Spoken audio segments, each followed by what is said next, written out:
Alors, on va parler leadership, bilan géostratégique et diplomatique. Et pour cela, je vous propose d'écouter le journaliste Sébastien Limier, qui a estimé qu'Emmanuel Macron voulait, par ce défilé, incarner un leadership militaire sur le continent européen. Il était dans Europa Info tout à l'heure. C'est aussi un défilé qui est placé sous le signe ou l'égide ou le drapeau européen. C'est-à-dire que la plupart des chefs d'État qui sont présents sont des chefs d'État européens. On a évidemment parlé de Volodymyr Zelensky. On sent bien qu'il y a une volonté d'Emmanuel Macron pour son dernier défilé aussi à titre personnel en tant que président de la République d'incarner un semblant de leadership militaire sur tout le continent européen et notamment l'Union européenne. Évidemment, la France est la seule puissance nucléaire de l'Union européenne. La France reste la seule industrie majeure d'un point de vue militaire en Europe qui ne dépend pas de la puissance américaine. Donc on sent aussi qu'il y a une volonté politique d'Emmanuel Macron d'incarner à l'échelle de l'Europe un espèce de leadership européen sur le militaire. Jean-Louis Thiriot, vous partagez ce constat ? Emmanuel Macron sculpte sa statue de chef de l'État pour l'histoire, ça n'échappe à personne. Je crois que le seul domaine dans lequel il y a une réussite incontestable du président de la République, c'est le réarmement. Donc c'est déjà ça. Il aurait tort de s'en priver, parce que dans d'autres domaines, le bilan sera beaucoup plus mitigé.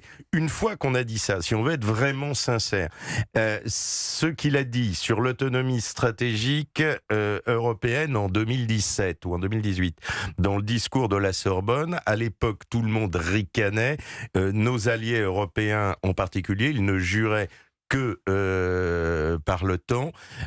Aujourd'hui, les faits donnent quand même raison à la position française. Là aussi où moi j'ai été frappé, c'est l'évolution du discours du président de la République et son discours à Brienne. Hier, je m'attendais à un discours très pro-Union européenne, communautaire et par exemple très franco-allemand. Il a été extrêmement discret sur le sujet. Je pense que l'échec du SCAF a refroidi les ardeurs. Ouais. La réalité quand même, c'est qu'à l'heure du bilan, on a doublé les budgets des armées et entre les armées telles qu'il les a prises en 2017 et telles qu'elles sont aujourd'hui, objectivement, ça a vraiment changé. C'est sans doute ce qu'il en restera. Arthur de Vatrigan. Juste rapidement sur ce que vous avez dit sur la guerre, ce sont d'abord des hommes. Avec l'exemple ukrainien, je suis d'accord, mais en France, si on a une guerre, je suis pas certain que tous les Français soient dans la même tranchée. Et je pense qu'il y aura les tranchées de derrière, les tranchées de devant. Et enfin, dernière chose sur l'Europe et Emmanuel Macron.